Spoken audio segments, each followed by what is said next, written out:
Welcome back to Man Down Sports. As you can see from the thumbnail, we have a topic which was brought to us by T-Mac and Gil's Arena. T-Mac was on Gil's Arena. They had a conversation.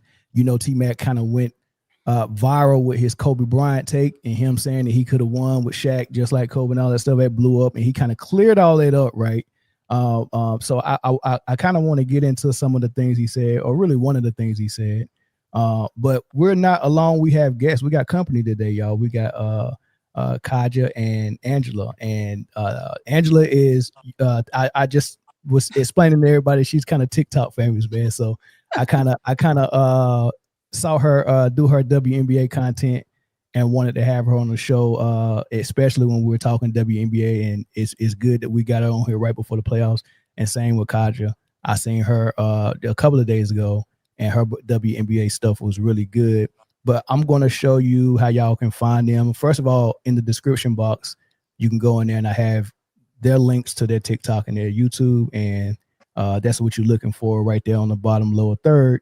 So go over there, head over there really quick, give them a sub, consume their content, man, and kind of give them a lot of subs today, man, because that might help them come back. I want them to come back, y'all. So be nice on the first night, y'all. But anyway, man, thank y'all for joining us, man. How y'all feel? Good. Excited. I'm good. Good. Yeah. Well, listen, me and Chris, when we get to debating about stuff, man, if we start moving furniture around here, man, just relax. You know what I'm saying? We'll be friends out there. Let it work its course. Yeah, we'll be friends out there, man. Don't be alone when we start moving furniture in here. But hopefully we don't have to move no furniture with you. I want to say I don't think no furniture gonna be being moved today. I think we pretty cool. Chris, you was trying to tear my head off about Jalen Carter last week. No, I said I don't think we're gonna be moving furniture today. Oh well, probably not. Yeah, I think the topics is real. We're gonna be on the same point. I ain't saying we ain't never did it before. I ain't saying we ain't never gonna do it again, but I think today's gonna be all right. All right. Anything y'all wanted to say? Y'all want to plug y'all channels before we get started, man? Tell us something about your channel. I mean, I know about it, but I don't think the audience know about it. So I mean, tell them, what y'all channel is about. And Katja, you go first. Okay. So my channel is called Just Simply Sports with Katja, because that's my name, of course. And I cover WNBA, NBA, and then NFL. NFL. What you know about NFL? Who won the Super Bowl this year? Oh, honestly, I don't know. If you look at what the Packers are doing, they might just take it. Packers look crazy. For about 3 quarters, I thought Baltimore was gonna be the team to beat, and they did. No. Come back and I knew the Bills. I'm a Josh Allen fan, so. Oh yeah, I forgot you from up there. Sheesh, man. No, honestly, I love Josh Allen and Lamar Jackson, honestly, but both of them to me are the best QBs in the NFL. Oh, and Angela, you are just WNBA, or you dabble in NBA as well? So I do year-round women's basketball, but also I do follow the NBA as well. So WNBA, NCAA, Unrivaled, Athletes Unlimited. So anytime women are playing basketball overseas, I also kind of dabble in. Well, you're international, okay. Yeah, I go to a lot of the NCAA games. And I go to the Unrivaled games. So once the WNBA is over, I kind of just keep it moving. I actually go to NBA games as well. I went to the finals last year. So I've been to the finals a couple of different times, and I actually was at the Orlando Golden State game when Steph scored 56 points back in February. So I feel like every time I go to a game, it's like historic. Who's the GOAT? Wait, ever? Yes. Okay, okay. My GOAT forever would be LeBron. Shots fired. This is gonna be a good show. This is gonna be a good show. Sorry. I'm sorry. Who did I offend? Nobody. It's just gonna be a good show. I just want. You didn't offend nobody, but I want you to defend that viewpoint a little bit later on, man. But somebody said never mind. They probably I guess somebody was like, yeah, we like Angela, and then it was like, never mind. It's hardly no LeBron people that think LeBron is the GOAT over here. Maybe a handful. Really? Yeah. If Young Disciple call in today, you hear him. He's LeBron's #1 fan, so we'll see. Yeah, But, I'm not like a LeBron's my #1. Like, I'm not a LeBron, whatever those people who are like obsessed with him. But I do think he is the best player that's played. Okay. Ever. Well, you have an opportunity to explain why. Ever. At some point. All right. So, Chris, channel members, you want to shout them out real quick before we go? Give me a second. And just while you're looking for that, I will put the ladies' socials back up there. Thank you. On the left, it's Angela's TikTok, and on the right, it's Katja's YouTube. Let's go My ahead. TikTok is the same too. Just Simply Sports, yeah. Okay, awesome. That's smart because when I first started, I didn't have my stuff matching across all socials. Yeah, mine is all the same too. Instagram, TikTok, mine is all the same. It's supposed to be, but it's easier that way. Yeah, I don't want to have a bunch of different logins and have to remember it myself. Right? Yeah, and that's why women live longer than us because y'all think things out. Y'all think things out. Yeah. We got to be organized. No, I knew I should have done that, but I just didn't do it. So when did it click on you? Like, okay, let me just make this all the same. Say it again. When did it like finally click for you? Like, I should just make this all the same. Probably right after I started trying to tell people where to find me, and I was like, man, I don't know why. But when I started the channel, it was like a handful of us, and like we was delegating stuff, and I'm like, hey man, won't you make that channel and run that? I run the YouTube, and we were just blind leading the blind. And then next thing you know, we all got these different handles for different social medias, and it's a disaster, but it's okay. It's all good. We grew anyway. You got it, Chris? Yep. All right, go ahead. Shout out to the members, man. We appreciate y'all as always, man.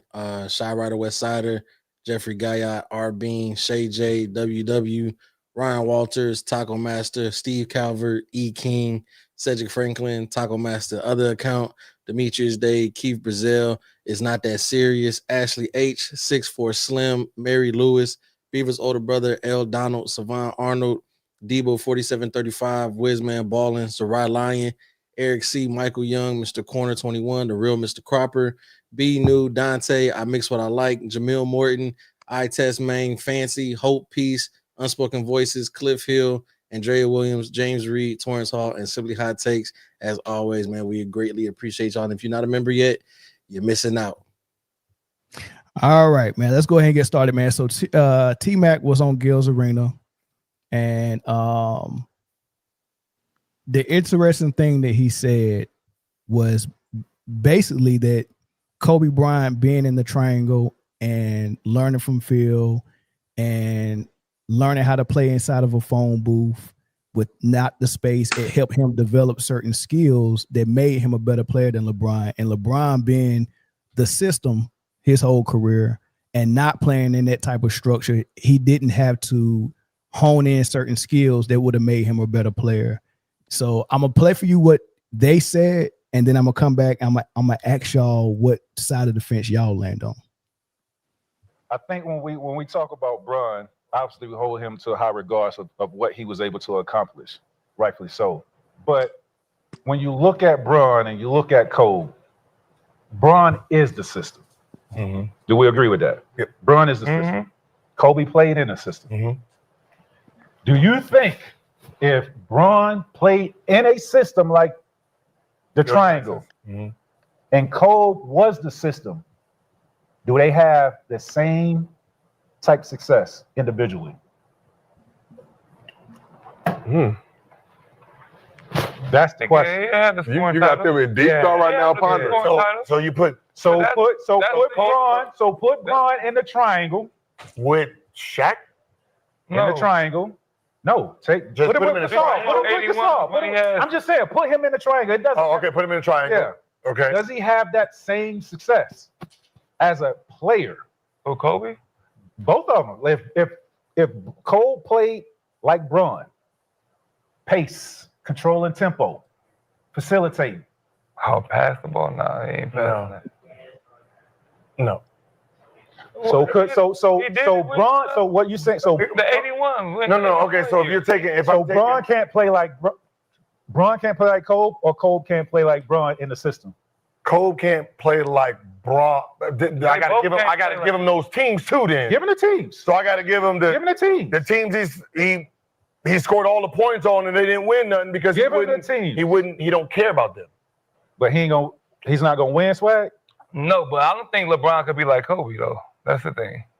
I don't think LeBron would never win a championship. See, in the triangle, I think he gotta shoot and do all that other stuff. He ain't driving. Ain't no driving lanes for him. It's because I'm in the triangle. Here's what I'll say to this. If Bron got introduced to the triangle at an early age, that's different. Bron would have expanded his game. I'm about to say that would be different. Tremendously. Yeah. Mhm. But to me, would he be better than Kobe? No. So when we talk about basketball, right, we talk about not having any flaws in your game, right? But that's what I'm saying. I think that's where his game didn't grow. I'm saying in a triangle, it grows. It grows, right? And now he becomes a complete player because it puts you have to be the closer in this in the triangle, and it gives you the clearance and space to operate because of all the other shit that's going on. I think he would have learned the footwork, play with his back to the basket, because that's what he did in basketball. Yeah, he didn't. You know what I'm saying? Like he would have mastered it. Yeah, he would have. The triangle forces you footwork. Yes.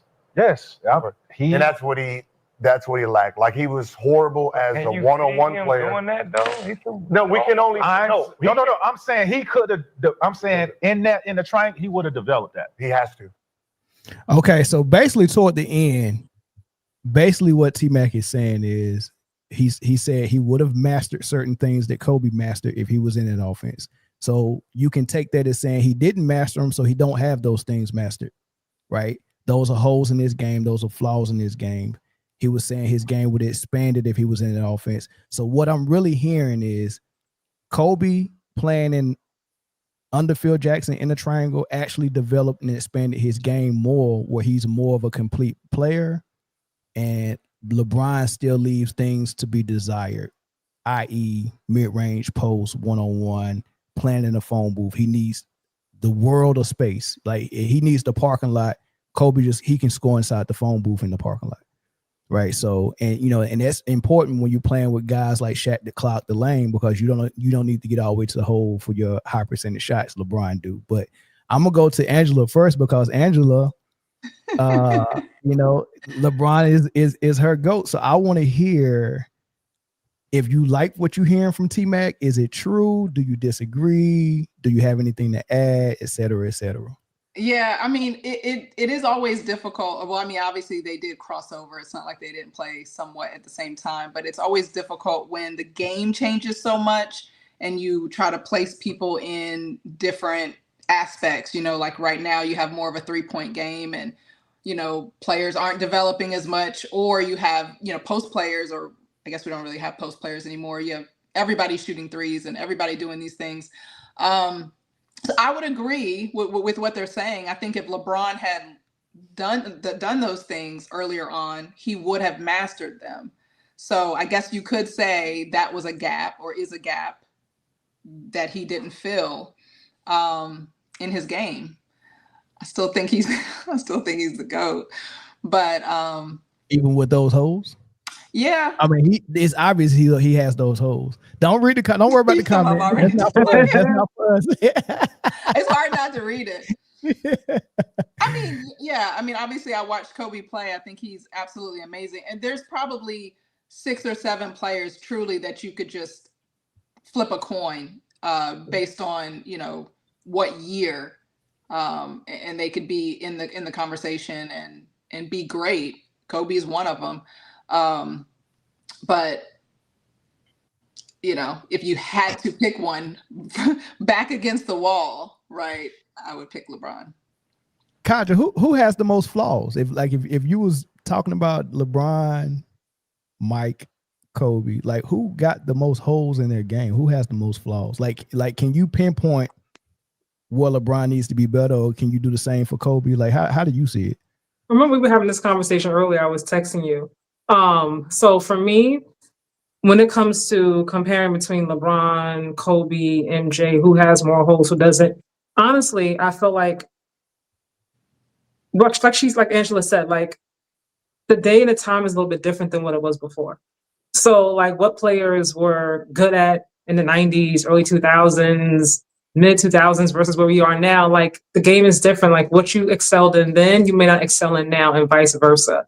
So for me, like I'm honestly tired of all the comparisons. Like who was greater, who's the best? Like it's always going to be somebody who feels like MJ is the GOAT. Someone's going to feel like Kobe should be the GOAT, or should be the conversation more so for the GOAT versus LeBron. You know, I think LeBron, because he's played so long and he's still currently playing alongside his son now, like it's like he automatically, I feel like, gets the GOAT crown. But I do feel like that because the longevity, it's like, how can you not look at him in that kind of light? Because longevity is important, right? Most players, don't play. What's the average for like an NBA player? I mean, let alone 20 plus years, in this sport, and still putting up numbers compared to some who are younger and quote unquote more athletic, fast, or however you want to look at it. But to be playing alongside your son now, and I think probably when Bryce comes out of college, he'll still be there again. Like, I don't know when he's leaving, so it's like, when you look at his longevity, to me, that's part of the reason why I think he's in the GOAT conversation. I think if he retired, longevity is important when it comes to certain conversations. I don't know if it's important when it comes to, because the way I look at it, the most important thing when I'm thinking about who the greatest of all time is which one of them was the better player, right? Because that's subjective though. Yeah, here's what I'll say about this. This is always what I use. I use track and field, right? So historically, as human beings, we continue to get better in everything. We're swimming faster, we're running faster. Gymnastics, basketball, those are subjective sports, right? But if you look at track, we know that we're faster than the people from the 90s. So there is no argument whether or not Michael Johnson was faster than someone today. We are faster today. So if LeBron today is playing basketball today, he's playing against better people because we are all better athletes today than everyone from the 90s. And I'm from the 90s. It's hard to say that, but everyone who played in the 90s, they were slower. Their footwork was slower. All of the things. If you took the 90s dream team or whatever have you, and you took all the best players from today, statistically, today's team should win because we know as human beings, we have gotten better in athletics. Just like all the swimming records have been broken from the 80s and 90s. So because those are sports where you can actually put a time to it, there is no argument. But in basketball, we can say, well, I don't know, I really loved him, and MJ had 6 rings and this and that. All right, so we have gotten faster, and I feel like a lot of these young guys are more athletic, but skill set, I don't think is the same. Right, and I don't think that the conditions are the same either. Like that too. There was a study that was shown, like you might have a faster time than someone that ran in the 70s, but the people who ran in the 70s, he was running on a tougher track. I mean, it was a dirt track that didn't have the type of spikes that they was running in. So if you actually gave the conditions to that player, he probably was the better athlete. Like there's people that still, you still can't make another Bo Jackson today. I mean, Saquon is close, but he even smaller than Bo. You know what I mean? So Bo Jackson was unreal. Deion Sanders was unreal. Jerry Rice is not the fastest, but he's still the best receiver we ever seen. Joe Montana's still the best quarterback we ever seen. Wayne Gretzky's still the best hockey player we ever seen. And Michael Jordan's still the best basketball player we ever seen. Right? So the conditions are actually making weaker athletes now. Kawhi can't get through a full season. Neither can Joel Embiid.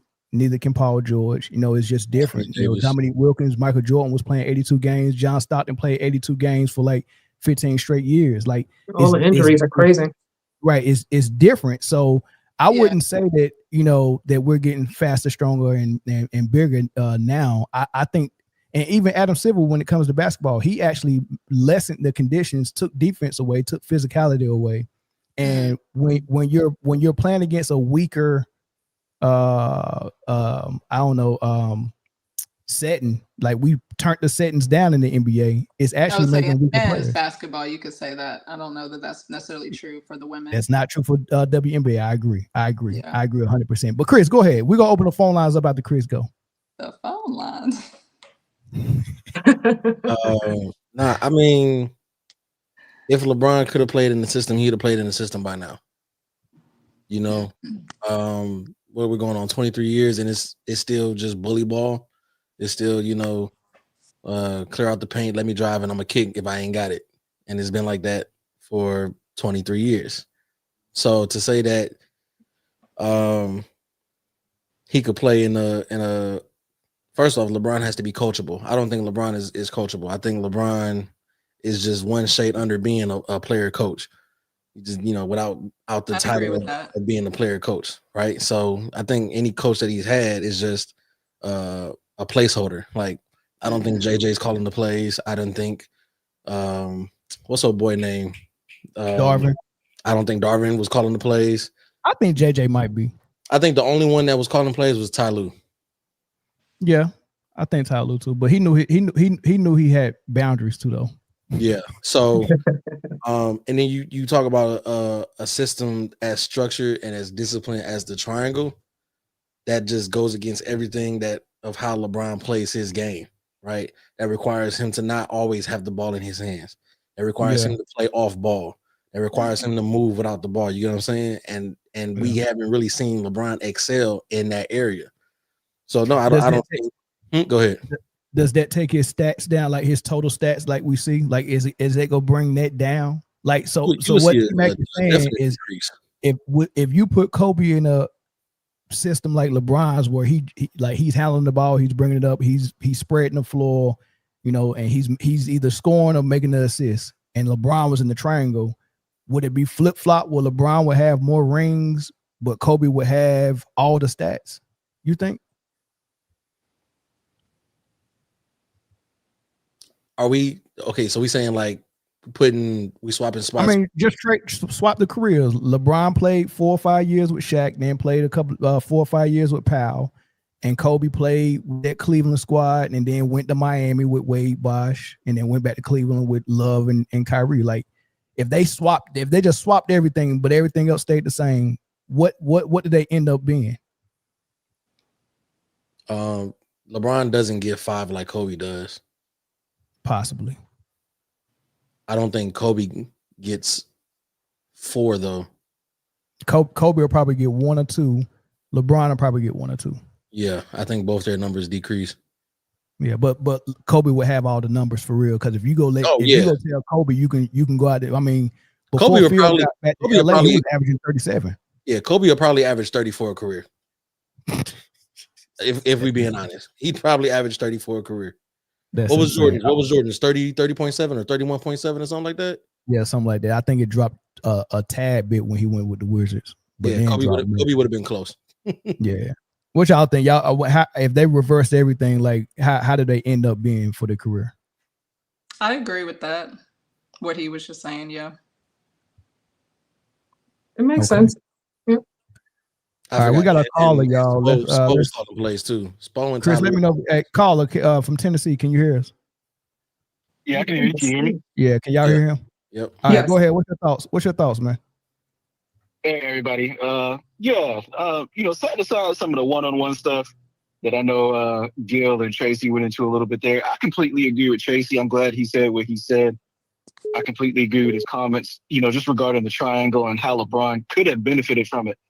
I've always told people that I think LeBron sold himself short by going to Miami and, in general, relying so heavily on other superstars to make up for his weaknesses. I think he was awesome in Cleveland. Like when he was younger, like I always thought he was really good. Go back and watch, some of those duels between him and Kobe, and you look at his game then when he was being pushed into expanding his bag, versus later in his career when his focus was more on, like it was already said, like being a train and I'm glad, and it was brought up that he's tough to coach. LeBron don't really want to be coached. I think that kind of came out too a bit later in his career. But I know a lot of people that make fun of that word bag, but that's a real thing. And I think that the triangle offense really trains you for having multiple ways to kill. I think LeBron would have benefited a lot from that. And I look at even just how he played on the Redeem team when he was playing alongside Kobe. He was learning from Kobe, and he was learning from Wade, who I do think is a better player in some respects. I fully believe that if Bron would have stood pat in Cleveland, I think he might have like 5 rings now, and I think we'd be looking at his career a little bit differently if he would have stayed and even just got 4.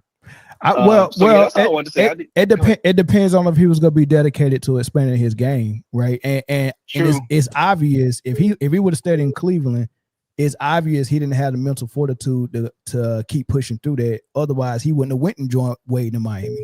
Like he left. No, exactly right. He left for the easier path. Right? Kobe did the opposite. I completely agree. Kobe did the opposite. He wanted to prove to people that he was a Michael Jordan and not a Scottie Pippen. And he told the Lakers, "It's either me or Shaq. I want it the hard way because I want to show people that I'm like MJ.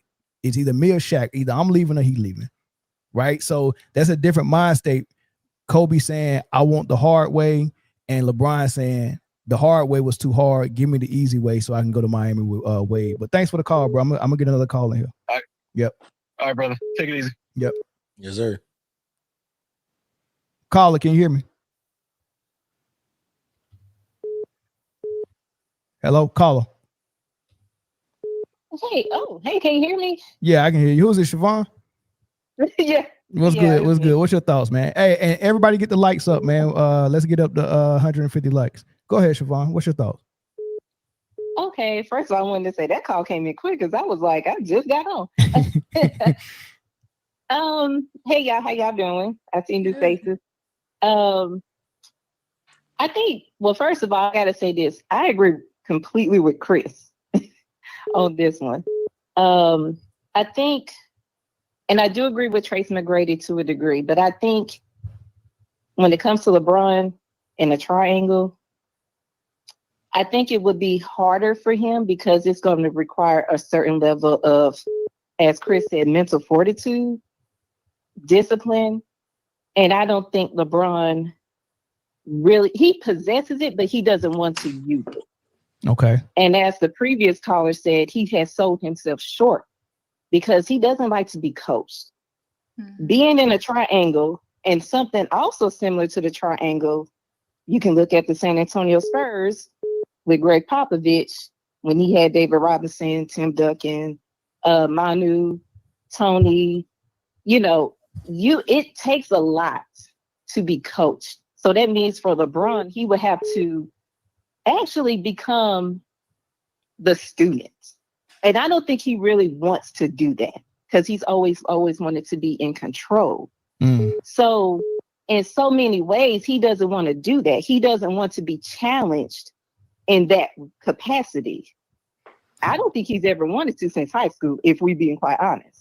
I mean, hold on. I'm gonna say this. I'm gonna say this real quick, Siobhan, and I'm gonna let the ladies piggyback, see if they agree or not. But I don't know if he don't want to be challenged, but I don't think he want to be challenged like for a long extended period of time. If that was the case, he would have stayed in Miami because Eric Spoelstra and Pat Riley just continued to challenge the players that was there. Eventually, he did it long enough to get 2 rings and get a run out of it, but he can't do it for long, right? So I would say that. But that goes back to him wanting to be in control. Okay. That's why I don't think, just like, I agree with what you said. I don't think he likes to be challenged to that type of capacity. And like you said, longevity wise, under the same system, because he likes to be in control. Yeah. He couldn't have his way in Miami. He won, but he didn't have his way. Yeah. Versus when he went back to Cleveland and LA.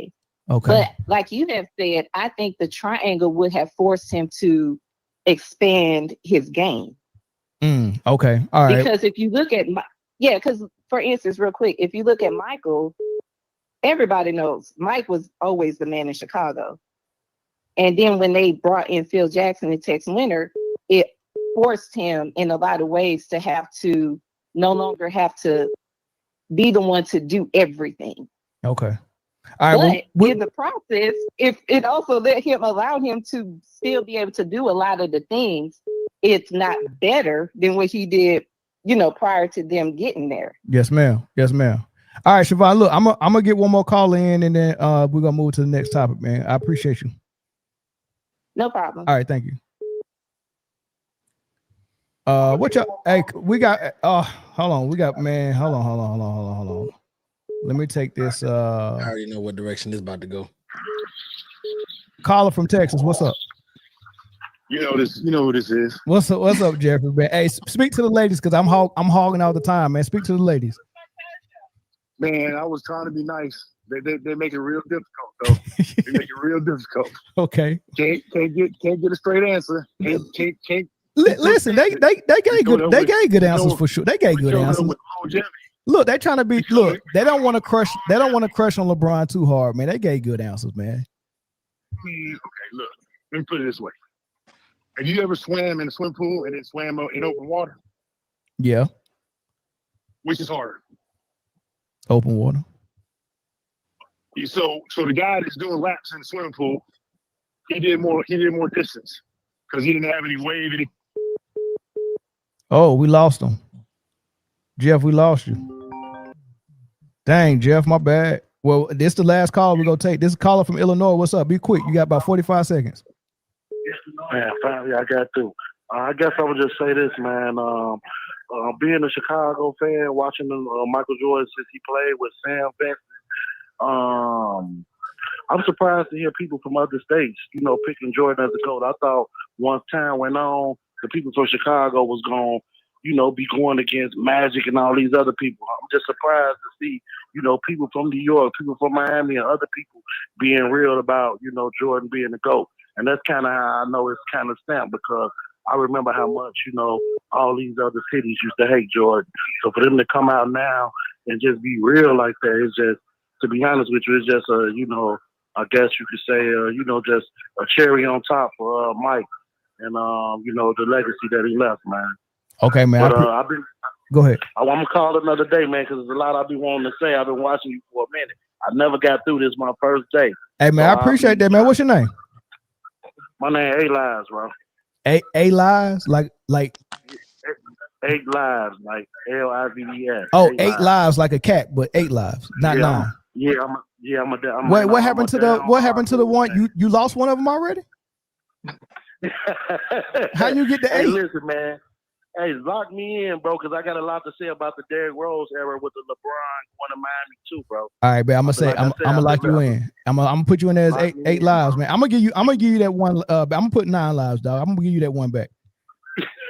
All right, bro. All right, take care. All right. Before we move to the next segment, man, last minute thoughts and alibis, man, about what the caller said. And appreciate everybody for calling, man. But I couldn't get everybody in. But go ahead. What y'all think? Ladies, you want to go? Angela, you're not gonna talk no more the whole show? Yeah, no. I mean, whatever the guy was about to say, I guess he was trying to say one of them was harder than the other. One, I think the comment was saying marathon versus sprint. LeBron's doing a marathon, Jordan did a sprint. I mean, there's like she was saying earlier, it's hard to compare the different eras. It just is. We'll never truly know. So that's true. We just never will actually truly know. I think I know. No, we know. No, well, some people think they know, but unless everyone were able to play in their prime. I can agree a little bit with the first caller though, in terms of I forgot his name, what he was saying about LeBron, and being coached and not wanting to be coached a certain way. Yeah. LeBron has had this crown since way back when. And I think that develops a certain mentality in a sense. So because he is who he is and he's always been this phenom, so to speak, going way back when, it's like, I feel like you develop a certain mentality where it's like, I'm him, so to speak. Like I'll pick and choose when and where I want to be coached or what I do and what I do and don't want to listen to, if that makes sense. So I really Look, love I was y'all thinking about that. I think I that's wasn't why going to he go tweets there so because much it's a whole about different Caitlyn. topic. Yeah, but he I sees himself really in her. love y'all perspectives on this because it's different from what we normally hear on here. And I loved it. You know what I mean? I don't want this to be an echo chamber, man. So I love the fact that y'all can disagree and then we still having fun while we disagreeing. Some people can't disagree. Some people get the fussing and arguing and all this stuff, man, but I appreciate that, man. And y'all gonna have to come back for sure. Because I like to be challenged for sure. All right. So, but let's get into the WNBA. That's what's really popping right now. And I want to show y'all this because on the WNBA's website, I don't know if you can see that, but it's kind of small. I kind of highlighted some of the things, but they got the dates on when they're going to announce these awards, right? And I kind of want to. What'd you say, Chris? So look at them doing their best NBA impression. Yeah, but this is good though. I like that they're doing this because we'd be waiting like, dang, when is they go announce it? I didn't know when they was going to announce the stuff for the NBA last year. Did the NBA do this? The NBA has been doing this for the last couple of years. Oh, well, they ain't got no web. Well, the WNBA website must be ran a little bit better than the NBA's because that's why this is the first time I've seen it like this in one sock. Because it was the NBA on TNT crew, Chuck and EJ and Shaq and them. I like that crew. They would get the cards and they would name off the finalists during like the first round of the playoffs, and then as the playoffs continued, they would drop an award winner per game. Yeah, but do we have dates when they was gonna do it though? No, we ain't had no dates. Okay, you just knew it was gonna happen in the playoffs. Okay, yeah. They didn't. I remember them announcing the finalists for sure, but like it always be a shocking surprise. But like now we know when it's gonna come, so that's what I like. But I think I only want to ask y'all about Coach of the Year, Defensive Player of the Year, MVP, and then first and second team all WNBA. Is that fine? Is that all right with y'all? Did y'all want to discuss something? Okay, so Katja, which one you want to discuss first? We can go with Coach of the Year first. Let's go with Coach of the Year first. All right, I take the floor. I'll let y'all take the lead on this because only one that I really can vouch for. I say two. The coach for the Valkyries and Cheryl Reeves for the Lynx. I got them in there. Possibly the coach from the Dream. Because I like what they did as well. But is it something different for y'all? No, not for me. I was gonna go either Valkyries or Minnesota. Okay, yeah. Right, for me, it was for me the Valkyries. Inaugural season, it makes sense. Inaugural season, playoffs, that's tough. I mean, first year team, expansion. What she's done to me, like coming from that Becky Hammond tree. I mean, if you look at what she's done with the Valkyries compared to what Tyler Marsh has done with Chicago Sky, it's like night and day. Like it's not even like in the same like realm. So for me, there's no way that she should not get a Coach of the Year. Okay, I think they had a phenomenal year. How much credit do you give Becky Hammond for turning her season around for the Aces and going on the 16-game win streak at the end of the season? How much credit you give Becky Hammond for that, and does that help her get in the conversation? For me, the Coach of the Year, no. But I think a lot of that comes just with having championship pedigree. It's like when you have Asia Wilson, you have a Chelsea Gray, like they know what it's like to have their back against the wall. Asia Wilson, I think, is the best, hands down, in a W. So when you have a player like that with a mindset like that, like she told the players, like if y'all weren't embarrassed by this loss, like we don't want you here, like don't come back. Like when you have a player like that sets the tone, everybody buys into what the culture is, and you have a coach like that, there's no way they could not turn it around. Yeah, and I think probably that was more Asia than Becky, honestly. I mean, even last year, Kate Martin was talking about, Asia was is the best leader she's ever been around. And sometimes just as a player on a team with somebody like Asia, you don't want to disappoint that player. So they probably all came back to practice that next day or that next week and just felt more of an ode to Asia than even to Becky.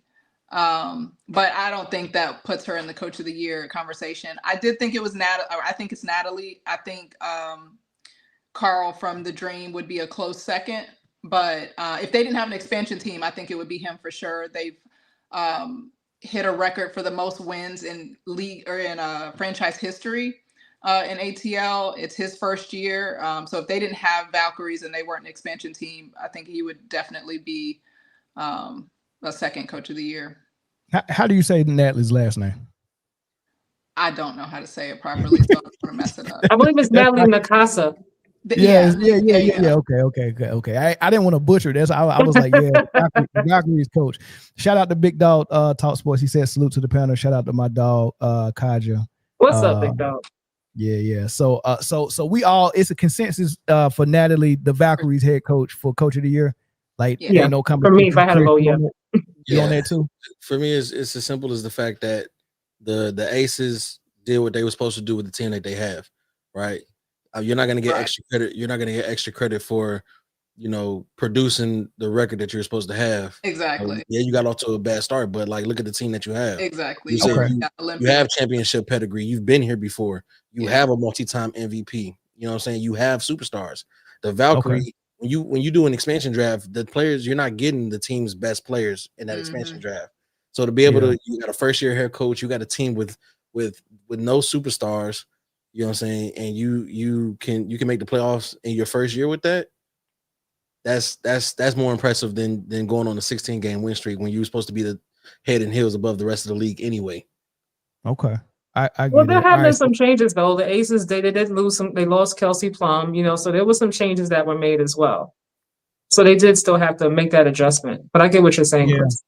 Yeah, they got rid of Plum and brought in Jewel Lord, but is that might be an upgrade? I think they kind of fumbled that, trying to figure out how to navigate that. They had to put Jewel on the bench for it to work, but like she do got an embarrassment of riches over there with the Aces. I mean, she got the best player probably ever, still in her prime, plus Jewel Lord, plus Jackie Young. Yeah, I get it. So I'm going with Valkyries too, but let's I want to do MVP and defensive player of the year last. So let's do the first and second team all WNBA. And I seen I seen something as early as today where they had it Asia, Nafisa, Alyssa, Kelsey Mitchell. Yeah. And dang, who was the fifth? Who was the guard? Sheesh. Somebody help me out. Who was it? You saw this earlier? Yeah, I seen it. AP just released it. So I didn't see it. Okay. Yeah, so Asia, Nafisa, Kelsey Mitchell, Alyssa Thomas. Alyssa Thomas. Yeah, Alyssa I can't remember who the other guard was. Yeah, of course not. It wasn't Sabrina, because I think they got Sabrina on second Sabrina's team. on two. Yeah. I just did a video last night and I literally got it right. Alicia Gray? No. Asia Wilson, Alicia Gray. Alyssa Thomas, Alicia Gray, and Kelsey Mitchell. Alicia Gray. So, and that's not official, right? That's not. Well, that was the AP News.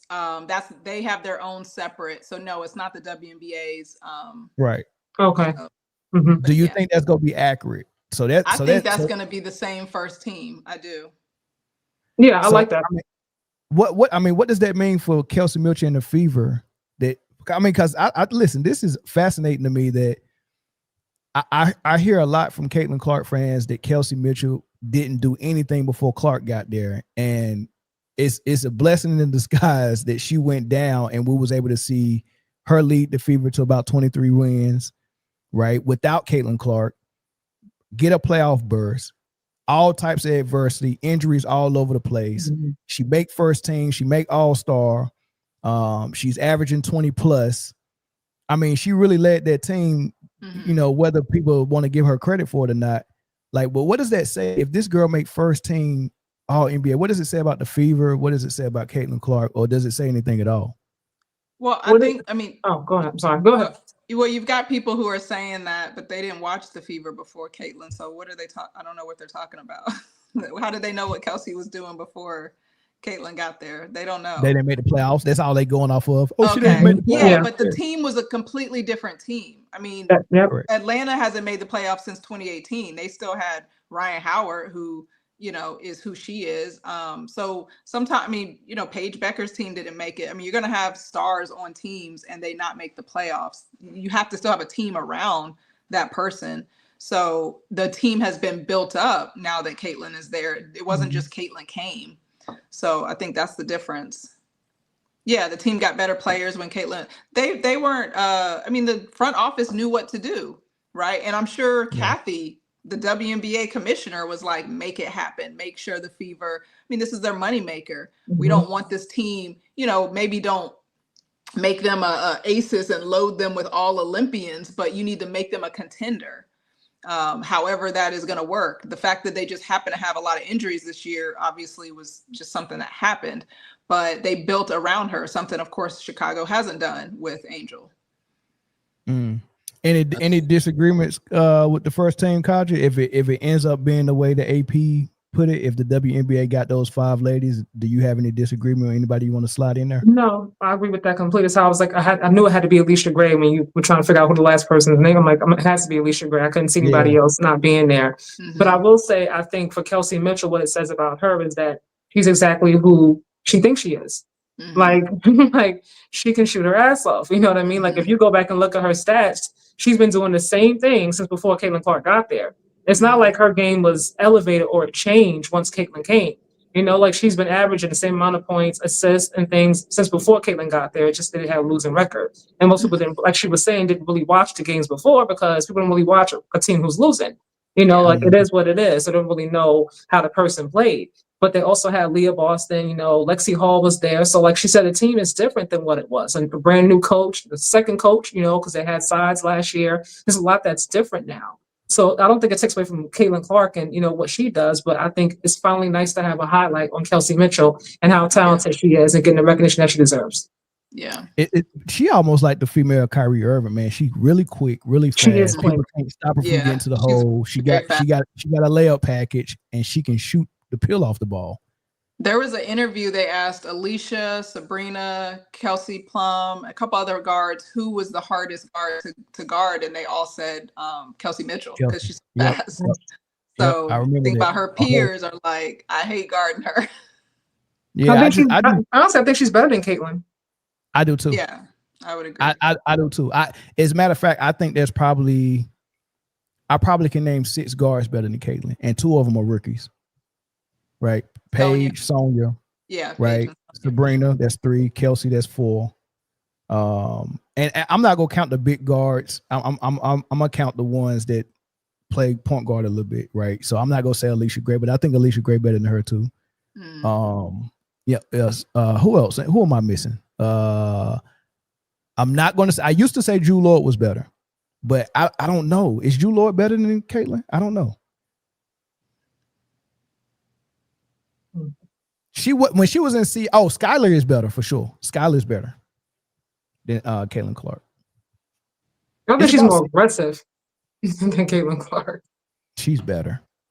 Caitlin don't have a lot to her game, man. It's really she doesn't have a lot, no. But I think I think it goes back to like we were talking about when it comes to LeBron, like wanting to be Coach Hard versus not want to be Coach Hard. And her fan base is so loud. They want to see her shoot those logo threes. If you have her do something different, like take her off the ball, they're like, what are you doing? Pick Caitlin back on the ball. Like you're trying to sabotage her. Let her play her game, so you have to do what's best for the team while trying to make sure you keep the fans happy. It's like, what do I do? It's a lot. Yes. That's what Sides wanted to do. Sides wanted her off the ball and for her to be ready to catch and shoot, but that's not her shot. And she got fired from it. And she got fired, yeah. So it's like, do I keep my job or do I appease the fans? Yeah. That's a tough one. All right. Second team. Now, AP had Paige making second team. Yeah. I don't disagree with that. But it is because they had Sabrina and Paige. They had Dominque, yes. Did they have Leah Boston on the AP? No. Who they have on the AP? I didn't see it. So yeah, Paige, Sonia. Sonia, Paige. All rookie. Oh, okay. I can't find the AP second team. I'm trying to pull it up right now. Hold on. Yeah, it's on apnews.com. I literally made a whole video, but I'm mixing up who I picked and versus who they picked because it was close, but not quite. But definitely Paige, definitely Nneka. Okay. I know for the rookies, they didn't pick Sanaya Rivers, which I was really surprised. But She missed a lot of games, though, I believe, probably, right? Is that why they probably didn't pick her? Sanaya Rivers, did she? I know she missed some time and then she came back. Oh, I must have missed when she missed games. I guess I wasn't tracking Connecticut like that. I just remember her TikToks, and that's it. Yeah, but she ain't missed no TikToks. No, she didn't. So you said Paige, NECA, who else? Sabrina. Oh, Sabrina. Okay. Jackie Young. Okay, yeah. Now that one, that's a surprise for me. Well, when I made my post, I didn't put Jackie Young in my list, and like I had tons of comments of people saying I'm disrespecting Jackie Young, and I was like, am I? Because I did look her up, and like she wasn't really statistic wise, popping up for me. I mean, and I'm watching the games, but I guess I missed her being like at the forefront. But a lot of people were saying Jackie Young. I forgot who the fifth person was though. There's no De'Erica? No. She was on my maybe list, but no. Wow. Yeah. Yep, because I was like maybe De'Erica, maybe even Angel. How do y'all feel about yeah, that's the name I was about to say. How y'all feel about Angel not making second team? I mean, so when I was doing because this was like midnight last night, and I was looking at everyone who was the top in a category, they were on my list, right? Obviously Asia's number one in blocks and points. You have Kelsey Mitchell, I think, is number one in 3-pointers or 3-pointers made. All the categories, the people are in it except Angel. And so I was at 9 people, and I'm like, I mean, she did average a double-double, and she is number one in a category. But as soon as you say her name, you have like, it's like the anti-Angel rhetoric. But she deserves to be at least a conversation in there. But she did miss some games too. I think she missed like 14 games. So that's something to be said too. I think that's on her only knock, the game she missed. Say again. I think that's her only knock, the game she missed. Exactly. But then again, Briana Stewart missed those games. Yeah, a lot of the Ryan Howard missed like a month. So, doesn't mean she hasn't hit over 100 threes this year, and she's only the 9th person to ever do that in WNBA history. So, I mean, at some point we have to say, okay, yes, missing games should be in the conversation, but how much do you dictate them not getting a superlative because of that? Especially if they were injured. It's one thing if they just miss games because they're resting. We don't really see that in the W like they do. The men will just not play. To me, Angel should have been second team. She missed 10 games, I believe, due to the back injury, and then most recently with the whole article and everything, she missed the last few games. But for her to miss a total of 14 games, like you said, and to still lead the league and be the first, I think 23 double doubles. I did a video about this last night. Like that to me speaks alone for itself. Yeah. Like even with her injuries, even with the Chicago Sky's record, like she still leads her team in every category. There should be something for that. Yeah. Points, rebounds, and assists. I mean, even though the team is, probably the worst team in the league. I mean, she played phenomenal. Even though she started out slow and she was she had a low field goal percentage at the beginning, but she fixed that really quick. And they were saying that she just needed to heal her wrist from that injury she had with Unrivaled. But yeah, she turned it around and started playing pretty good. They put her at point forward. Her assists went up. Her turnovers went up though, but she got to fix that. That whole team is just turnover prone. Very much so. It's not just her. Let me ask y'all a question since we're on the topic of Angel Reese. A little quick sidebar before we move on. This is something I was thinking about earlier. Have we seen her play her last game in the Sky jersey? Yes. I think so. Absolutely. Absolutely. Like there's no way around it. I don't see a path forward at all. I see her in LA, maybe Dallas, somewhere else. Her and Paige would be kind of crazy. Yeah, her, Paige, and maybe Betts or AZ. Please. Are they still keeping that same coach? Or they getting a different coach? They need a new coach, but I think that the good old boy or the mediocrity of who knows what they're going to allow him to do. Mm-hmm. I think he needs to go. I think so. That record is awful. It's about as bad as Chicago. Not even just so. The thing too about I was talking about the Connecticut coach because obviously they had a bad season too. But when you watch the Connecticut games, you don't see the clear coaching mistakes the way you did in Dallas. You know, you can still see that he's a good coach. They need a better team. Dallas, I mean, they ended better than what they started. That's for sure. Yeah, but you can still see Connecticut's coach is a good coach, and he had the buy-in as opposed to Dallas. I mean, they were rolling their eyes. He was making bad decisions that even people who don't know basketball were like, "You need to call a timeout," or "We need to challenge that," or like it was just insanity. It was like an unqualified person to the 10th power, and then you put somebody who's had Gino, who's arguably one of the best college coaches ever. I mean, Paige has had him for 5 years, and then she has to go down to Kmart level coaching. It was just, I'm sure. And that man bun is. I don't even know that man's name. That's all I called. When I went to see the Valkyries play in San Francisco, they played Dallas, and San Francisco booed the Dallas coach when they announced him. It's league wide that we want justice for them to have a better coach. And they shouldn't be that bad because James is. Did she miss a lot of time? Because I seen when. She got so hurt good. A little bit. She was out. I don't know how many games she missed, but she did get hurt at some point. That girl can play, and so if all right, so Arika is really good, but I don't think she's gonna fit with the young core. Yeah. So if she's trade bait and you can get her in Chicago for Angel, and you keep your draft pick.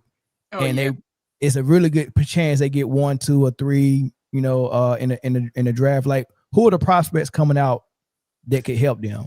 So Lauren Betts is like the 6'7" center out of UCLA that is supposedly going to be either the number 1 or number 2, and then you have AZ, who is a shooting guard who is kind of like another Paige Beckers. Those are going to be probably, and then you have Flage from LSU. I was going to say Flage, yeah. What's my girl from Notre Dame?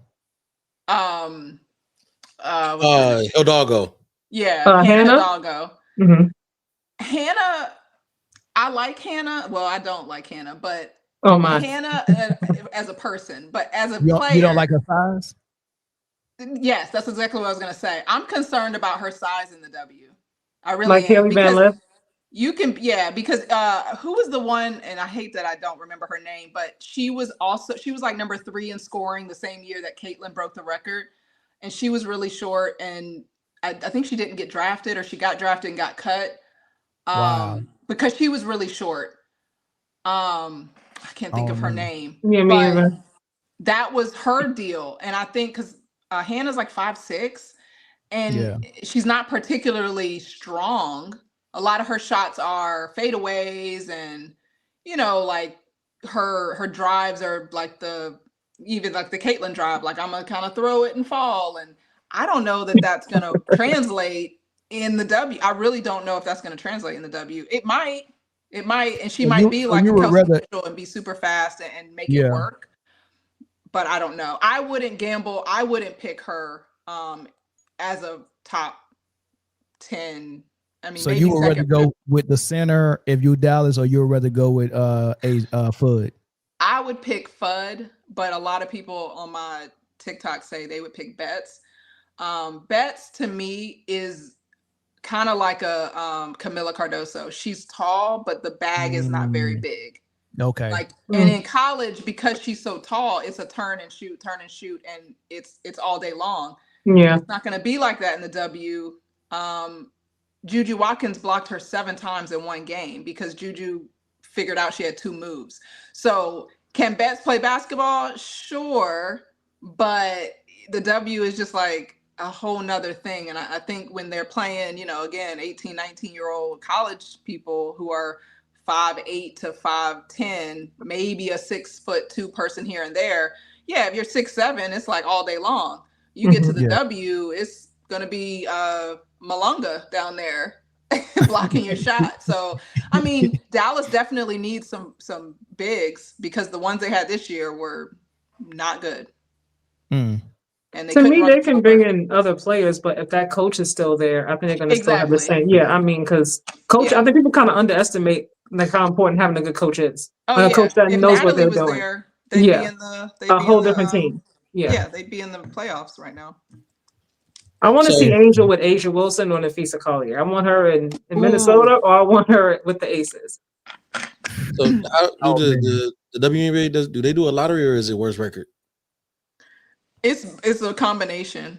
Mm-hmm. It's like the teams with the lowest record then do a lottery. So So what is going to be? It's going to be between Dallas and Chicago for the but then also some of them have Mystics. already traded their picks. So there's also some people who have given away their picks. So I think Chicago is screwed next year no matter what they do because they've already given away their draft picks from like previous years. Yeah, because they got Ariel, right? Mm-hmm. They gave away their like number 3 pick for Ariel Atkins last year. That organization was just terribly run. A mess. Well, AP is also they've predicted that Asia is worthy of the MVP and the Defensive Player of the Year. That is insane if she get that. I didn't realize they also gave her Defensive Player of the Year. Yeah, they gave her both. Right. Whoa. I think very deservedly so. I mean, I'm not saying you know what kind of fuel that gives Nafisa for the playoffs, right? Nafisa, I don't know if she's a drinker, but boy, I tell you one thing. But they give her more incentive to go get this daggone championship, though. Yeah, I mean well. Nobody's talking about Alyssa Thomas for me with this MVP, and that's really starting to irk me. I've made at least 10 videos about Alyssa Thomas because that was my MVP. Alyssa Thomas. That's my MVP. Period. Number 3. I got Kelsey at number 5 now. This was 2 weeks ago. Oh, a week and a half ago. But you have Sabrina for MVP? No, I got Kelsey in that number 5 slot. Okay. Yeah, I had Sabrina there a couple of weeks ago. I didn't make a new one. But gotcha. Okay. Yeah. Alyssa Thomas has been my MVP since I don't know, a month and a half ago, and she's not even in my top 20 favorite players. Like objectively, she's been to me statistically because she's impacting more of the categories exactly than Asia and Nafisa. And if you take her points and her assists, so her assists are equaling points, right? And added her impact is bigger than Asia's and Nafisa's. And then it's consistent. She's almost averaging a triple double. It depends on how you look at it because if my assist leads to 2 points or 3, it'd be insane to credit the passer with those 3 points when it was another person involved. So are you splitting it in half? It's a 50-50. When I make the pass and you score. Well, what I did when I did the numbers is I also calculated Nafisa's and Asia's assists too, not just Alyssa's. So I combined them all and said, okay, well, if Asia's, I think at the time Asia was averaging like 23 points and she had like 3 assists. So I gave her 6 points, right? Just to see total how many points are coming from Asia combined. And Alyssa was like 33. Nafisa was like 28. And then Asia was like 27, just point wise. Because if you do just look at points, because as a basketball fan, a lot of basketball fans just look at points and they're like, oh, this person averages 26 points. Okay, well, if this person over here has 9 rebounds a game, 7 assists, and 16 points, that might be a little bit more impactful than the 20-point person with 1 assist and 2 rebounds. You can say that, but impact is measured by the results. So if your stat stuffing of points, rebounds, and assists leads your team to 20 wins, and it leads my team to 30 wins. So at the time, and this was 2 weeks ago, at the time, I also looked at that as well. And I said, so what they look at is team performance, which would be Nafisa. Nafisa would win that category because her team is doing the best. Then you have individual performance. I feel like that's AT. individual performance statistically. Mhm. And then you have how you're making your teammates better. And I think that's Asia, because look how she made her teammates better. We're 15-0 or 16-0 now. So I feel like in the three categories that these AP people or whoever is voting, it's almost split even in the categories that they're choosing. So then it just comes down to overall impact. Yeah. See, we had this conversation. Wait. Go ahead, Chris. You said that individual stats, Alyssa Thomas is the number one for you. She's almost averaging a triple double. It was like 9, 9, and I think 16 when I looked at it. Now this was 2 weeks ago, so the numbers are different now. But when I was looking at it and I'm calculating it all, it was almost a triple double, and I think that was more impactful than, I think Nafisa was at 23 points and like 4 assists and like 3 something else. I don't know what it was. Now Asia's, I think rebounds have jumped up significantly since I was looking at that. And I think she might be averaging a double-double now. But at the time she was at like 23 points, 8 rebounds. And then her third metric was like insignificant, maybe 2 blocks or something like that. So as far as AT, she was heavily significant in 3 different categories. And also triple doubles are extremely rare in the WNBA. I mean, 50, 40, 90 is rare as well. Say again. 50, 40, and 90 is rare as well. Absolutely. And that's Nafisa now. So now I don't know who it's going to be or what, but I think Nafisa, because of her injury, because she missed a lot of time. I think that people will probably look at that as well when making their decision. Unfortunately, because injuries do happen. I don't think it should take her out of it, but I do feel like when the decision comes down, if it does happen to be Asia, they'll look back and say, okay, because right at the time when Nafisa got injured is when Asia started to really, and the aces started to pick up, so it would have been interesting to see if Nafisa didn't miss that time and Asia obviously was still there and the team started to move, like how would have, evened itself out or ended up, should I say. But for me, it's Alyssa Thomas. For her to be its most valuable player. And the way she impacts her team, like you said, all across the board in terms of rebounds, making them better, scoring, like whatever needs to be done. I think because she's more on the quiet side, and obviously Asia's more popular, and Nafisa, like people gravitate to them more, especially because the teams that they're on. But to me, AT, definitely to me, she should be MVP, period.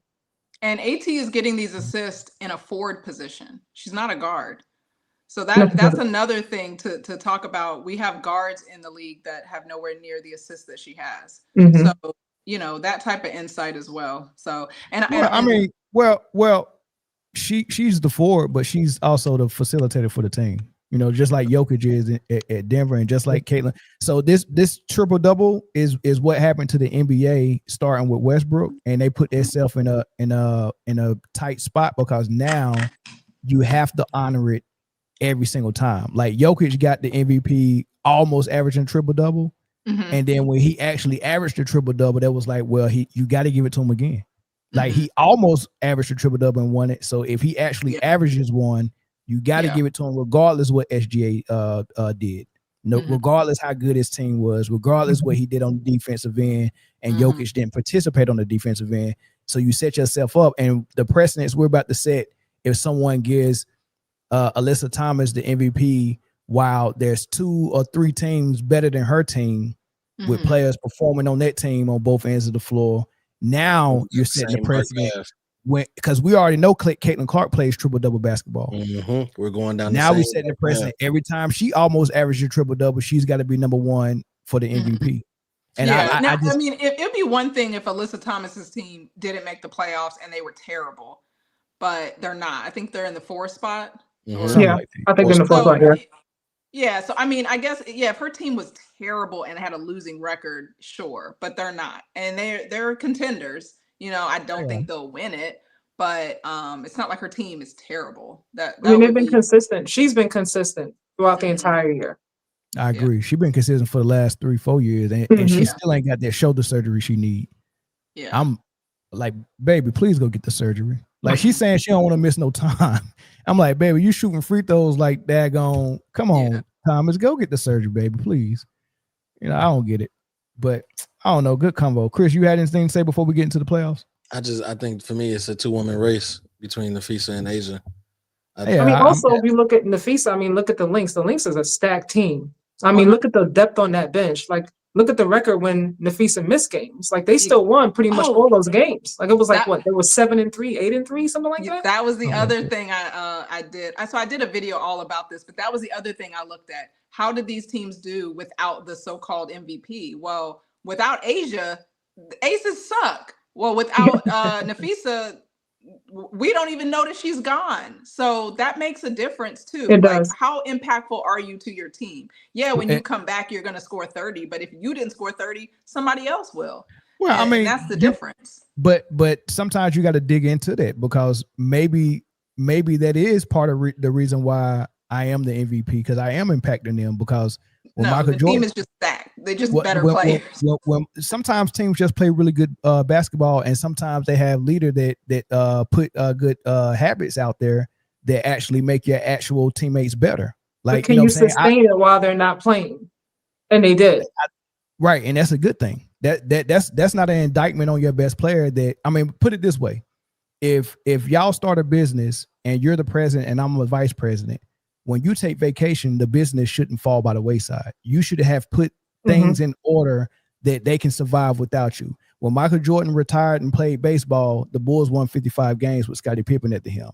That's because Michael Jordan, his leadership actually breeded and developed new leaders. Like, if you're the only leader and you're only developing followers, you can never take a vacation. You can never leave. But if you're actually around someone for 5 years and y'all won a three-peat together, yes, there should be 2 or 3 leaders under you ready to take over if you go down.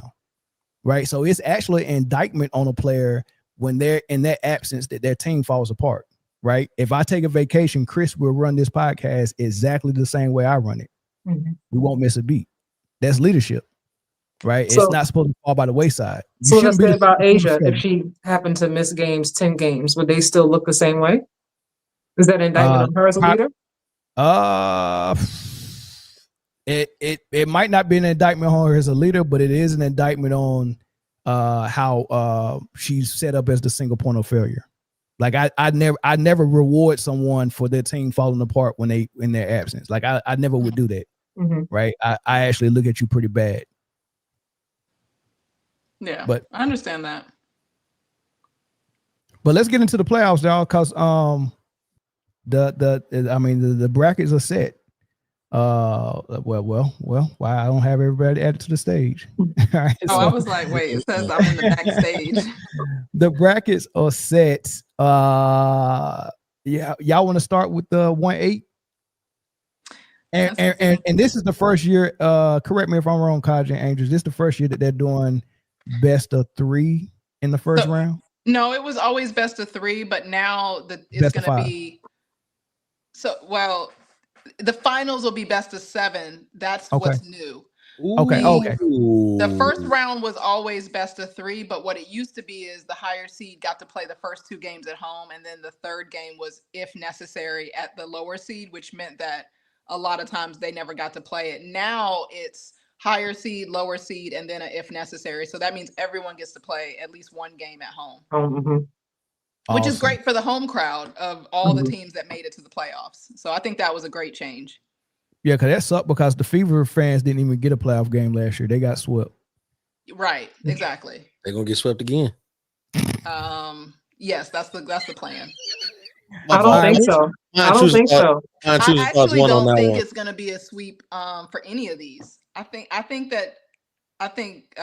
maybe Minnesota will sweep, but I think Seattle's going to squeeze a win with Skylar. She's going to come with a messy bun one of these games. Right. When it's messy, you know she's ready to play. Exactly. One of these games, she's going to squeeze in a win. I think Minnesota and New York is going to be a 3 game. And I think, Atlanta Fever, they went 2-2 this season. So it's a toss up between the two. Obviously, I hope Atlanta wins, 2 in a row, but it just depends on which Atlanta team shows up. If their threes are falling, if things are clicking. And this is a different Fever team. I mean, it's been Very a different different, team. yeah. Every time we've played them, it's been a different team. Different players, yeah. Yeah, we've never played this Fever team. So I think it's going to be 3 games for all of them, maybe except Minnesota. But Minnesota can be beat. I mean, they were just beat by the Fever. In the what's the tournament at the beginning? The Commissioner Cup. They were just beat by the Fever a few days ago. Like they just got beat. I don't think they were even really trying to win that game, though, if I'm being honest. True. I think the Fever's best chance to avoid a sweep is sitting in street clothes.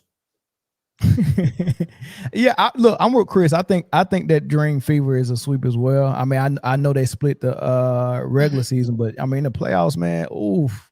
Yeah. Like I just like the fact that Boston can't bully Bree Jones down low. They got another big not body. at all. Not at all. And then you got Britne down there as well. Yeah. Ryan is playing good. Alicia's playing good. Jordan Canada's back. She's back, yeah. Yeah, I think it's gonna be tough for the Fever, and I think I don't see Boston having a good series. Her 2 games that she played in Atlanta was horrible. I don't even remember her in Atlanta, so that must mean it wasn't that great because I was at those games. I don't think she scored over 13 points in either game. Right, but she had 2 really good games at home against Indiana. Why is everybody underestimating the Fever? I don't necessarily think it's going to be a blowout or anything. I think it's going to be a tough fight. They've been playing really good. I don't necessarily think it's going to be a sweep. I hope it is, but I wouldn't be surprised if Fever gets a win. I think Atlanta will win the series, though. I have Atlanta winning the series, but I wouldn't be surprised if the Fever won. Like, this is not the same team that it was the entire season. And I think that's what gives them the edge because they have so many new pieces. You don't want to know who's going to play, how they're going to play. You have Aerial Powers, you have these players who wouldn't get a chance to play if they didn't have injuries. So they're there really trying to prove that they belong in a W, and they might get a chance to play again after this season. So they're going to show up and they're going to show out. You got Odyssey Sims there, Aerial Powers. I mean, who else? It has so many new players. I know. I really feel like it comes down to Leah Boston. I think she has to assert her dominance from the beginning. She can't have one of those games where she's quiet in the first half and then she wants to pop up in the fourth quarter in the last 3 minutes. Like, that's not going to work. That's the key. Boston's the key. Kelsey go do what she do. Either she go get hot or she's been solid and consistent all year. So if she can contain Aaliyah, that'll be the difference maker. But Natasha's there as well, and she also has to show up. True. Yeah, for absolutely. Sure. If Natasha's hitting that mid range, which she can hit, then that'll be an issue. How do y'all feel about Stephanie White's coaching? But now, as far as game plans and playoff. I like because she got the Fever in the first round last year when she was with whatever team she was with. And Chuck went down. No. Connecticut Sun. Connecticut. Yeah. I went to that game. I don't know what. Yeah, I like how, and I don't know if it was Stephanie White or if it was just Dejanay Carrington wanting to be a dog on defense. You know what I mean? But I like the way they guarded Caitlin Clark. It seemed like they had a really good game plan. So, like, do you think Stephanie White is going to be a good X's and O's playoff type coach in the series? Or is that am I not seeing it right? I think she's a great coach. I think everybody's upset, but they've had so many injuries. She's also had to adjust her game plan to new players and adapt, like overnight a lot of the times. Like without like any real time to prep. So and you look at what she did last year. Connecticut, they were like one of the last 4 teams standing. So like I don't believe they wanted her in Indiana. So I can't sit here and pretend now that she can't coach. She's a defensive minded coach first. And when I think the Fever are their most dangerous, like when their defense is on. Forget Kelsey Mitchell and her offense. Like when their defense is on, like they're a really, really hard team to beat. Oh yeah, I do remember that, Bruce Smart. They did put Barna on Clark. Yeah, Barna was on her, yep. Yeah, them long arms looking like Durant out there. She did. All right, so that's that series. All right, so let's go. Did we talk about Aces and Storm? I think Storm's gonna squeeze in 1 win, but Aces is gonna win a series. How you feel about that, Chris? I agree. Katja?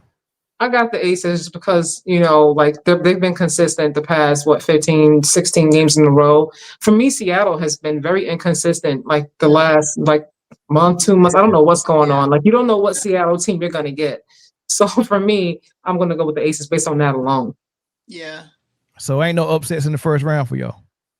If there's an upset to me, it's going to be the New Fever. York. Oh, well, yeah, true. It could be, yeah. I think that 4-5 could probably go either way, honestly. I don't know. I got the Mercury. I don't know I if got either way Mercury. I be think an upset, Phoenix. but New York has kind of looked kind of bad down the stretch. Yeah, they have. So Is Stewie back yet? Yeah, she's back. She's back. So Stewie's back. John Quayle's healthy. Yep. Sabrina's back. Natasha Cloud. Yep. Oh, Chris, that could be the one, Chris. That 4-5 could be the one. Yeah, that 4-5 could be the one. That could be the upset, y'all. And Mercury playing really good, y'all. And Sabali is, I think Sabali, I think Satu might be the best player on the Mercury. I know we just talked about Alyssa with the MVP, but Satu is good, dog. She is. She can hoop. Dang, she can hoop, dog. Yeah. I saw Phoenix and New York play in Barclays earlier this year in June. Phoenix won. So if by some chance the Valkyrie can find a way to get past Minnesota, that'd be crazy. That'd be crazy. That would be crazy. That would be the biggest upset that happens. I wouldn't even know how to act. I wouldn't even. Yeah, that would be wild. But it'd be nice if Katja would come to the game and she would be like, "This is not void." She would be like, "No." She would be like, the shot clock was broken. We have to redo the game. No. I would like to see the Valkyrie still win in the for sure. I think they'll get one. Yeah. If they can still win, that'd be dope. But I don't want to see them upset, man, because there's no way Asia about to steal Nafisa's MVP and she's not going to get no ring this year. After the Liberty stole their ring last year. After what happened last year, the best team. That was crazy. I really thought Minnesota was the best team. And what was that call? Was it game one when they called that phantom foul or whatever they called? I don't remember which game, but yeah. Yeah, I remember which game either, yeah. Minnesota should have won that series, dog. And that call, I think Briana Stewart went up for some call that was supposed to send it to overtime, and they called some crazy foul. And like the last game, something like that, yeah. Kathy showing up in New York clothes, that was looking real conspiracy theory. Yeah, that was crazy. So who y'all got going all the way? Let's just go ahead and pick y'all finals matchup and who wins. I have Minnesota and the Aces. Likewise. Come on, y'all. I'm gonna go with ATL Minnesota. I'm gonna go with ATL Minnesota because we have lost to the Aces every time this year, and I don't think we're gonna lose a series to them. But we'll see. Ooh. You know what? If Aces and Atlanta end up facing each other in the next round, I'm flying to Atlanta. I got to go see that game. I'll be there too. I got to go see that game. I just watched them play 2 weeks ago. Wait, man, Bill, Vegas is closer. I don't like Vegas. What? No, I don't need to go to the city of sin. ATL. But it ain't no better than ATL though. I might get hit on by some dudes down there. Don't do that. Don't do that. Am I lying though? Am I lying? You're not lying. You're not lying, but don't say it. Okay, I won't say it. There'll be respect. Tel Aviv and ATL and San Francisco. That's all I'll say. All right. Crazy. Crazy. What? Wow. That's all. I mean, no. That's where you want to go if you want to party. I mean, that's. Yep, for sure. Yeah, I mean, that's what I heard. But all right, last topic, y'all. Oh, anything? Hold on. So Katja, you said Aces, Lynx, final two. I have Angela's, and who you got winning? I'm gonna go Minnesota. Taking it off. I hope so. And Angela, you hoping? I'm hoping Atlanta. Atlanta and Lynx. Mm-hmm. And who you got winning if that happens? I'm gonna put Atlanta into the universe. So you just go speak it into existence. I am absolutely. I like it. And then when Chris? it happens, they're gonna be like, Angela was the only one who said that. Atlanta. That's a good take. So do you think Atlanta is the best team on that side? I think they can be for sure. I mean, the games that we lost to the Aces were completely winnable. I mean, they were. So it wasn't like, I mean, I was there at all of them. So it wasn't like games that were like, oh man, we played like complete garbage and we couldn't have won the games. So that's why I think in a series after having lost already, it is hard to come back. I mean, not to say Aces can't do it, but it's hard to have already lost to a team this many times and then continue to lose to them 2 more times. But it's, you know, we'll see. Okay. Look, my homeboy Taco Master said, nah, Mel, you safe. Those boys got taste. All right, so I get Oh my gosh. Are you talking about Atlanta? Yeah, he said they got taste. I'm good. They're not gonna bother me. That I ain't giving enough, I guess. All right, that'll work. All right, last topic, y'all, and we're not taking phone calls on this one. This is gonna be quick. And it's an NBA topic. Why does it keep doing that?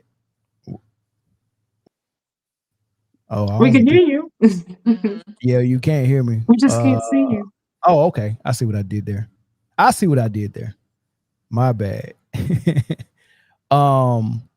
This is a Draymond Green topic, man, and it's geared toward the GOAT debate. And we ain't got to be on this one long, man. Let's just have some fun with it. What Draymond Green said was wild, though. Right? Every time, and I apologize in advance, Angela, because I didn't know you was a LeBron person. But now you don't put me in the box. But whenever I hear the argument for LeBron, from these players, former players and current players, it just never, like, they don't do LeBron they don't do him any justice when they argue for him. It's always something goofy. Okay. Right. So Draymond Green said that LeBron is the greatest of all time, or he'll pick LeBron over MJ because LeBron won with Dellavedova, which is false because he did not win with Dellavedova. They lost that playoff. They lost it. And he's acting like he went 82 games with Dellavedova as his second best player, went through the playoffs, got to the finals, and won 2 games in the finals. No, that's not what happened. He went through the 82 games with Kyrie Irving and Kevin Love and J.R. Smith. And Kevin Love got hurt in the, second round maybe, and then Kyrie got hurt the first game of the finals. So he only had Dellavedova for about 3 or 4 games. Right. But he's talking like he carried Dellavedova for like a whole season. Right. Yeah. Listen to this take, man. LeBron or Jordan?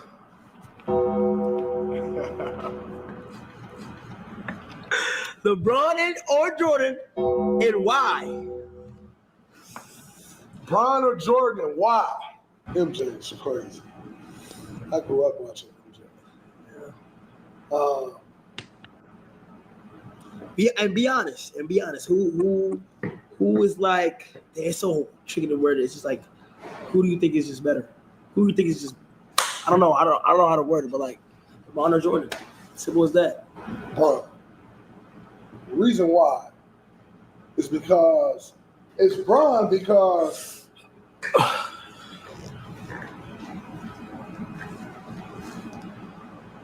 people threw the towel in on J.R. Smith. Like, as talented as J.R. was, people threw the towel in on him like, yo, he can't play winning basketball, he can't do this, he can't do that. It's not just J.R. though. If you look at some of the guys that he had to lead, yeah, J.R. had talent, no question. But people threw the towel in on you already. When people throw the towel in on you in this league, it's over. And people threw the towel in on J.R. and Brown's like, nah, this man can shoot and he can defend. I can do something with that. I don't think MJ had many guys that went through that. Like Scottie Pippen is like Matthew Dellavedova. Dellavedova. Like Matt, he won 2 games in the NBA Finals with Delly. Like Matthew Dellavedova. It's fucking terrible. But Stephen Curry around. I got a lot of respect for Delly. Sticks. I respect his game. Completely stinks. Like to win with like guys like that. Man, it's so hard to win in this league, bro. To win with guys like that. MJ wasn't winning with Matthew Dellavedova. Jordan had made teammates. Matthew Dellavedova, bro? Nah. Come on, man. He said Jordan had made teammates. Like he didn't get Pippen and Horace Grant as rookies. BJ Armstrong as rookies. Like he didn't have made teammate. A made teammate is going and teaming up with Bosh, who's made before you get to him, and Wade, who's made, who already won the championship, and a made Pat Riley, you know what I mean, and a Eric Spoelstra who already won a ring. Like those are made players. The rookies that Jordan got developed into what they developed into. And furthermore, I can't stress enough. He won the ring with Kyrie Irving as his second best player, Kevin Love is his third best player, and J.R. Smith is his fourth best player. Matthew Dellavedova was like, he's lying. Like he didn't win carrying Matthew Dellavedova. He won with Kyrie, Love, and J.R. Smith. Right. So, Chris, what's your thoughts, man? You know how I feel about this dude whenever he get a microphone. I'm tired of it. And dude just be talking the talk. And of all the names you could have pulled off that team, you pulled Dellavedova and said that LeBron won with Dellavedova. Me, you, Angela, and Katja have as much as a final contribution as Dellavedova does. So that tells you, like, we don't even remember seeing Dellavedova on the court that much. Like if he came in, because the way they were rotating, somebody was always, you know, it was either LeBron and JR, LeBron and Kyrie, Kyrie and JR, Kyrie and Kevin, whatever. There was always two of the best players on the floor at the time. There was no need for Dellavedova to ever be running the ball, running the offense, anything of that nature where Dellavedova was the feature player. And if he was the feature player, there was no chance of Cleveland having any type of separation against Golden State if that was your feature player. Dellavedova didn't do anything for that ring. Yeah. He that ring for Dellavedova is Tyrese Halliburton's gold medal. Oh. That man got a A on the group project and he did nothing in. Well, but someone's going to hear Draymond say that, and they're going to run to the next GOAT debate, and that's going to be their take. They're going to use that. And it's sad. Michael Jordan had ready-made players. Do we listen to Draymond though? Do people use his takes? Did you see the It comment depends section? on what he's talking about. Did you see the comment section of the guy already co-signing it? Who? Young Disciples already co-signing it. And shout out to Charles from Dreamers Pro, man. The one of the GOAT basketball channels on YouTube, man. What's up, Charles? Yeah. Oh, I didn't realize people take Draymond serious, so I guess that was my bad. I don't take him serious. Anything Draymond says, he know whether it's good, bad, or however you want to look at it, it's gonna pick up views. Yeah. I think he just maybe sometimes just keep himself busy in the off season. Like, you see that comment right there, Katja and Angela? He said J.R. Smith was a throw-in trade, so he's saying J.R. Smith ain't nothing, right? He's saying he did win with Delly, not Delly as his number 2. He was on the roster. Mm-hmm. This is what I'm saying. This is what we dealing with right here. Yeah, I mean, there's a lot of people on the roster. Yeah, it's just like Fox News, where like, you know, people get their talking points from Fox News and they go and regurgitate it. Yeah, like LeBron has media like Fox, Nick Wright, Shannon Sharp, you know, Draymond, people like that. They say things, and all the young disciples run and go repeat it on YouTube channels. And we gotta untangle all that. We gotta untangle that web. Yeah. But you, as the LeBron person, right? do you believe what you buy what he's selling? No, I don't agree. That's not what makes him the GOAT to you, winning with Dellavedova? No. That didn't push him over the edge? That didn't make him better than Mike? No. No. So I went to that finals, actually. Because people doing it like this: Mike and Steve Kerr, LeBron and Dellavedova. Like, I think that's what Draymond was trying to. Draymond was trying to do. You know what I'm saying? Like, you got Mike and Steve Kerr, and then LeBron and Dellavedova. Lateral move, same. Insane work. It's crazy. Like, insane work, man. And we all know like LeBron and Clutch has done a lot for Draymond, so we know Draymond is going to cape to the best of his ability, because we understand that Draymond wouldn't have the contract that he does, the endorsements that he does, or anything like that if it wasn't or for his family. I think he met his wife at LeBron's wedding. Oh, really? I think no, so, actually, no. They met in college. They met in college. Yeah. Oh, okay. Well, maybe LeBron had his wedding at college. Yeah, I'm not buying nothing this man is selling, man. Whenever it comes to GOAT debate and Draymond is followed closely, after that, I tune it out. Yeah, that's fair enough. Well, look, man, that's it, y'all. We go get this over with in under 2 hours. Unless y'all want to take phone calls. No, get it over with. I do want to thank the ladies for coming on. I hope it's not your last time. Thank you. I'm going to put their socials up again. Katja at JustSimplySports on YouTube, and Angela on TikTok. Angela's TikTok famous, y'all. I'm telling you. If you want to follow WNBA content, I'm telling you, follow Angela and her sports content on TikTok, man, for real. She keep me up to date on everything, man. But I appreciate y'all for coming through. And don't be a stranger. All right. And we'll catch y'all on the next stream, man. We'll be on here Sunday for football, y'all. So we'll see y'all before the games. And after that, I might be on here Tuesday for my solo show. So, all right, y'all. Thank you.